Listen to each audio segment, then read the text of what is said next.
Hi, everybody. It's your host for the place to be, the LJC, the Latin Jazz Cruise, Bobby Sanabria here. And from time to time, I get to speak with friends, colleagues, yes, indeed, about the great things that they're doing on the scene here in New York City. And we have one right here just now. He happens to be the great bassist, composer, arranger, and occasionally he's a band leader. He's a force of nature. He's an SOB, just like me, a son of the South Bronx, the one and only Carlos Henriquez, who is the bassist extraordinaire for the Jazz at Lincoln Center Orchestra, led by Maestro Wynton Marsalis. He's here to talk about a special series of events happening at Jazz at Lincoln Center in conjunction with the celebration of Hispanic Heritage Month. I'm talking about the one and only Carlos Henriquez. Welcome, Carlos. Bobby, thank you for having me, man. So much love to see you. Same here, same here. This young man, I know him since he was a teenager, and well, his trajectory with the Jazz at Lincoln Center Orchestra started when he was a teenager. When I believe you were either 18 or 19 Yeah, with Winter Marsalis. that's right. I turned 18. My first job with the band, we were in Colorado, Aspen, Colorado, my birthday. I just turned from 17 to 18. And Wow. ever since, I've been around with these guys for quite a long time. It's been my life here. Wynton's been like, my musical father, and he's done so much for the music, and he's allowed me to you know, extend my Latin heritage here at Jazz Lincoln Center, and able to produce shows and teach so much of what I learned in the South Bronx. Well, tell us a little bit before we get into what this program is about. I know that, well, I met you when you were a teenager. You were already playing with people like Maestro Tito Puente and many others on the Latin scene in New York City. You're a graduate of the LaGuardia School of the Performing Arts, which was at one time known as Music and Art High School. What neighborhood did you grow up in, the South Bronx? I In grew up on Brook Avenue, 146 on Brook Avenue. Yes, indeed. Well, I grew up on East 153rd Street We're pretty and close. Cortland Avenue. We were practically neighbors in the Melrose houses there. A hotbed of great, great musicianship Right. going back to the 1940s, not just for only Latin music, but an incredible array of jazz musicians lived there at one time in the South Bronx. People like Herbie Hancock, people like the great trumpeter Joe Newman, and many, many others. Helen Merrill, the great vocalist Stan Getz. Yeah. So Carlos comes from a lineage of great majesty, and here he's going to be celebrating at Jazz and Lincoln Center the majesty of the one and only Celia Caridad Cruz Alfonso. You know her as Celia Cruz, born in Havana, Cuba, October 21st, 1925. She passed away in Fort Lee, New Jersey, July 16, 2003, at the young age of 77. And she became in Cuba known as La Guarachera del Mundo, which in English means La Guarachera del Mundo. And finally, the Queen of Salsa, Yeah. as we know it, Cuban music played with a New Yorican attitude hmm here in New York City. And Carlos, tell us what you have. First of all, when is the date of the event? So we have two shows. We got one on the 17th and another one on the 18th. It's a 7:30 show at the Rose Theater. Um, and That's we October also 17th and 18th. this Yes. week, yeah. And we also have affiliated with these shows in the mornings. We have educational show. We have Jazz Lincoln Center is it's a landmark for education. So we have this Jazz for Young People's series of concerts, and so we'll be doing two. I think it's three shows this week. One on two on Friday and one on Saturday, where we have a bunch of young students come by and we get to teach them about Celia and her music and everything that she's given us. These shows, the ones for the students, are they open to the public as well? The one open to the public's on Saturday. The Friday show is Board of Education, where we invite, I think, a couple schools from the inner city of New York City, and they come, and it's a bilingual show, so it'll be done Spanglish. I love to do that. Great. Now, what time is the one open to the public on Saturday? I Is think that that one's in the afternoon. That one's, if I'm not mistaken, it's around noon. at And if, those. and if anybody wants more information, they could go to jazz@lincolncenter.org, right? That's correct. That's where you get all the information. And I always vouch for everyone to go to the site and double check all the info so you guys can come and check it out. Now, is there going to be a formal evening concert, either at Dizzy's or at the Rose Theater, in honor of So her? the formal concert is going to be at Rose, and that's the one that I'm leading. And we're going to have Aime Nubiola singing, and Alain Perez, and the young pianist and vocalist Ariadne Trujillo is also going to be a part of it. Three fantastic artists. The both man Ariadne is a fabulous pianist as Yeah, well as being a fabulous vocalist, and the bass player you mentioned, what's his name again? Alain, Alain, Alain, a force of nature. Yes, indeed. And he's not only a great bass player, he plays piano, drums, everything. timbales, congas, bongo, and he's an incredible vocalist as well. Man, you couldn't get anybody good, huh? It's scary. Well, it's funny. I told him, look, you can do the show, but you can't play bass. No, And what is the date for that again? that's October 17th and 18th at 7:30 at the Rose Theater at Jazz and Lincoln Center. And tickets are available right now. That's this week, ladies and gentlemen. We hope you, Yes. after viewing this, you make a reservation. Man, you're not going to hear a finer orchestra than the Jazz at Lincoln Center Orchestra. And in this case, uh, the baton goes to Carlos, who has done many, many concerts with Afro-Latin based themes at Jazz at Lincoln Center. So you're in for a treat. Now, these arrangements that you're doing, Carlos, of uh, songs that Celia made famous. Did you write the arrangements? Did you Yeah, put that on?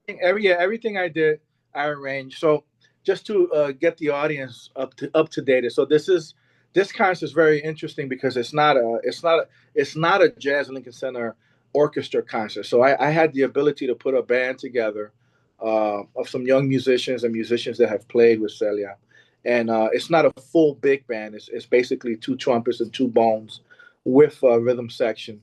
And what we did was we took all the hits from Celia, when she was with La Sonora Matancera, with Johnny Pacheco, Willie Colon, and we took as many songs as we could, and some I orchestrated, and some I kind of tweaked around and gave it some new sounds. But you know, Celia Celia left us so much that it's hard to switch it around because we grew up listening to these songs. So, it's kind of like a sacrilegious to kind of touch it and change it. Well, here's to hoping that eventually you get to doing a big band concert. Of course, Celia in 1960 had left Cuba and gone That's to right. Mexico, and then in 1966, by 65 she comes to New York City, and 66 she finally starts collaborating with Maestro Tito Puente. The Right. first collaboration, Cuba y Puerto Rico song, an incredible album that Yeah. all of you uh, viewing this and listening to should Yeah. all have. It's not only she is a powerhouse singing her native Cuban musical styles like mambo, guaracha, son montuno, guajira, but also she sings some rock on there.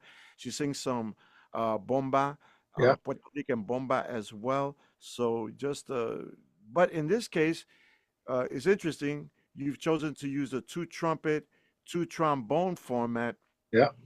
where she, besides working with Maestro Puente in a big band format, she became known in playing in a conjunto It's or a two trumpet trumpets. format. Yeah. Yeah. So why did you pick the two trumpet, two trombone format? Well, I think I picked it because Aime, who is going to be featured, her presentations in the past, she's been so used to using a four horn section I that got you. I felt like as a musical director, I'm responsible for making them feel comfortable. So the interesting part is that the evening concert has the bones and the trumpets, and the education show I kept it as a conjunto, just like when she played with Johnny. I got to travel with that band a lot, which was very fun. So I got to do at a young age. So at 16, I did a couple gigs with Tito and Celia when I was 17, 16, 17, which was wild because I was young and I didn't know anything. And Celia was, man, she was like a mother for me. She treated me so cool, and I was so happy to be around her. Her and Pedro Knight, who's her at the time her husband, and I was also able to work with Pacheco and Celia, which was, Casanova was there too. So I got Hector to see, Casanova. that For the era. listener, yeah, for the listeners that don't know who these names are, Hector Casanova, a great vocalist, and Carlos mentions the conjunto sound, which is basically a rhythm section with two trumpets. Yeah. Yeah. So Oh yeah, no timbales. right, just conga and bongo, That's and right. the Cuban mandolin like Yeah, guitar. Yes. Yeah. right. Who's gonna be playing tres for the conjunto? Well, we didn't at that for the education show. We didn't have a tres player. That's just because of logistical challenges we had. But we have who do we have? I mean, I don't like to represent the piano as the tres, but we have Osmani Paredes, who at certain points makes the piano sound like a tres. So it's very interesting how he's been able to accomplish to do that for us for the education show. Are you gonna say have the same percussion section for the For the orquesta evening part? show, yeah. Yeah, we kept it. It'll be who's Bobby Allende is playing, another person who got to work with Celia many times, and a young cat playing bongo named Calito Padron. Who's Fantastic, fantastic, man. I've seen you sing background vocals. Are you gonna and play I'm bass not at gonna. No, I'm the not touching that. same It's hard, man. It's crazy. The older I get, the more I realize, singers are born with natural perfect pitch. They can absolute pitch. They can hear things with so much noise. They can still sing in tune. I sometimes get it right, and when I get it right, some people see me, but when I get it wrong, it's like, man, not just stick to the bass. Now, you guys, something similar. It's off topic, but it's similar because the roots of the rhythms that we play in Cuban-based music are definitely in Africa.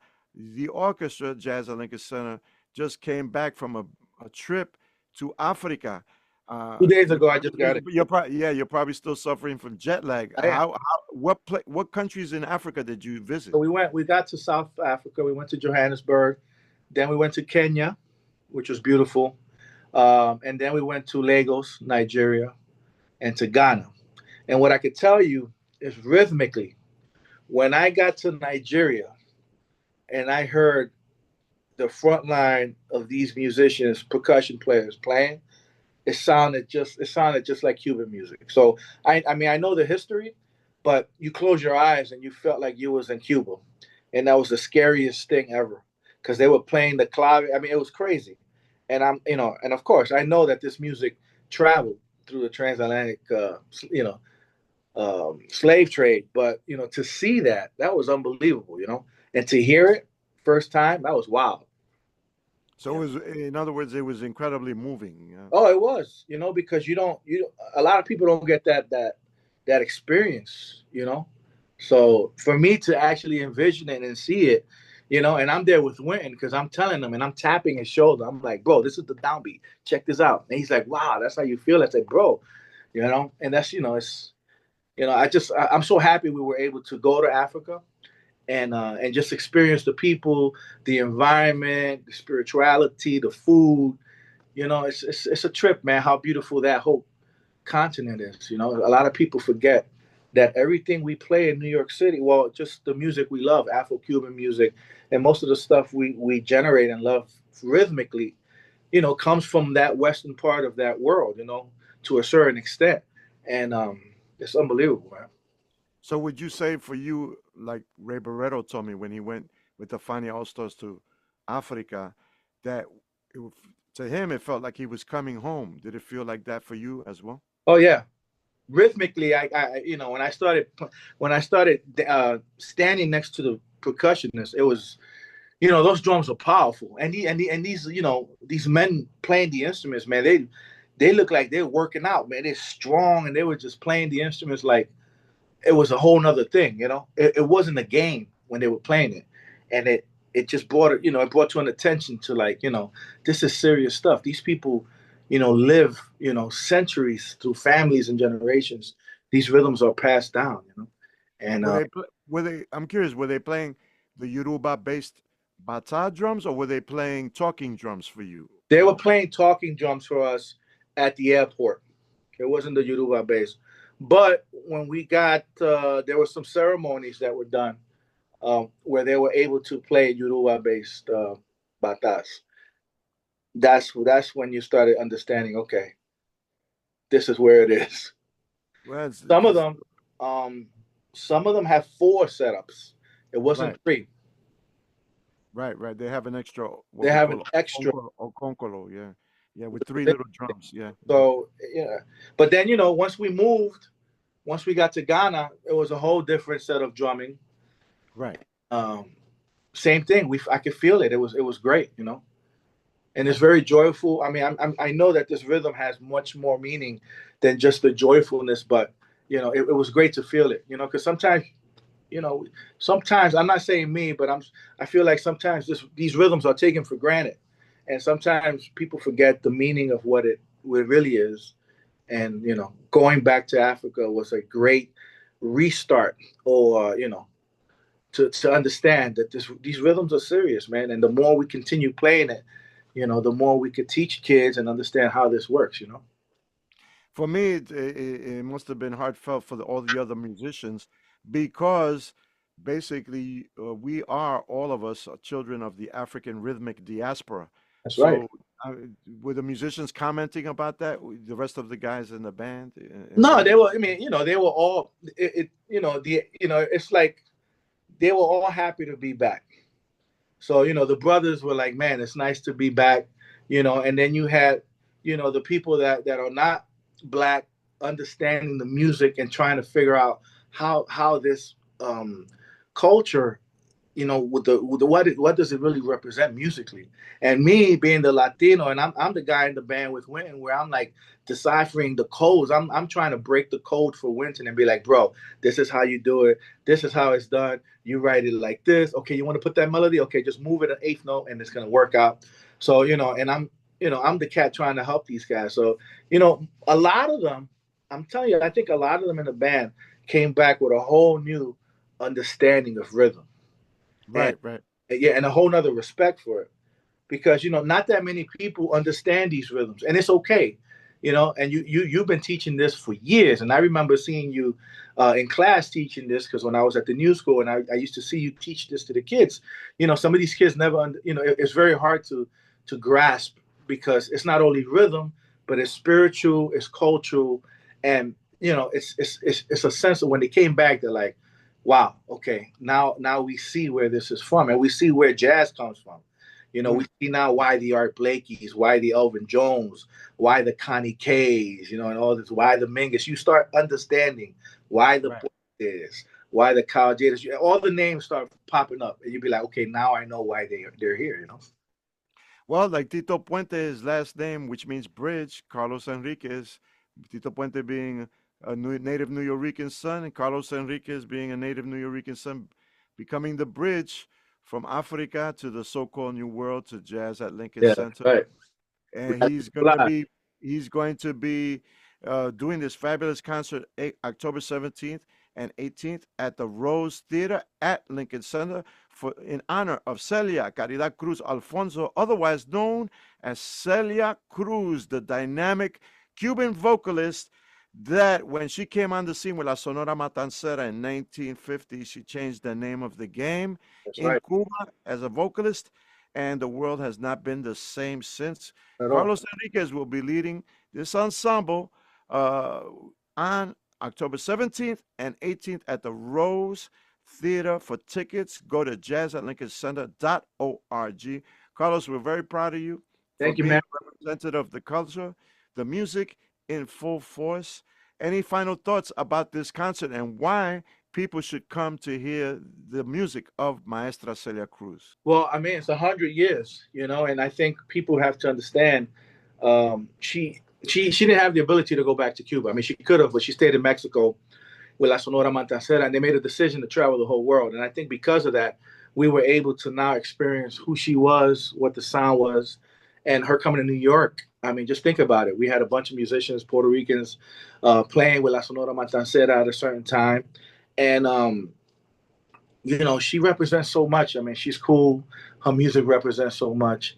Um, and I think the audience also needs to know I'm 46, but one of the reasons I am where I am is because of you, Bobby. And a lot of people might not know this. And, they see you back there, at WBGO, but Bobby has done so much for the community because I remember him as a kid. I'm talking the earliest, remembrance of Bobby. I was 13. And he was talking about Celia then. And I remember him, mentioning Celia, Larry Harlow, and everybody else, from that era. So, this is a very important concept just because um, just how it comes back. You start as you get older, and I'm not stereotyping it, but as you get older, you start remembering all the people in your life and people that really made an impact. So this concert is gonna, it's an impact to me, and being also a part of the show, it's also an impact because I remember how much you were teaching, not just me and other kids, and I was able to latch on and look where I'm at now. So I'm able to do the same thing we're doing then. So, this show, there's so much meaning. But Celia, like Guarachela, they call it the Queen of Salsa, you name it. She was so much, and you played with her. I know how much fun you guys had on stage. So, we're gonna try to invoke that at the Rose Theater, and let the people understand that the House of Swing here is also the House of Latin music, the House of, Afro Puerto Rican, Afro Cuban music, Latin music, and we're here to try to spread the love. Thank you for those beautiful words. Carlos Henriquez here on WBGO with yours truly, Bobby Sanabria, your host for the Latin Jazz Cruise, the place to be, the LJC, every Saturday from 4 to 6 p.m. Eastern Time. Remember, October 17th and 18th, that's this week at Jazz at Lincoln Center and the Rose Theater, a celebration of the centennial of the incredible Celia Cruz. People always ask me all the time, what about the women in this music, et cetera, et cetera? Well, Celia was one of them, a powerful force of incredible nature. Yes, indeed. From La Habana, Cuba, to New York City, to the world, she'll be celebrated by Carlos Henriquez, who is the bassist extraordinaire for the Jazz at Lincoln Center Orchestra, October 17th and 18th. Again, at the Rose Theater. For tickets, go to jazzatlincolncenter.org. My name is Bobby Sanabria. His name is Carlos Henriquez.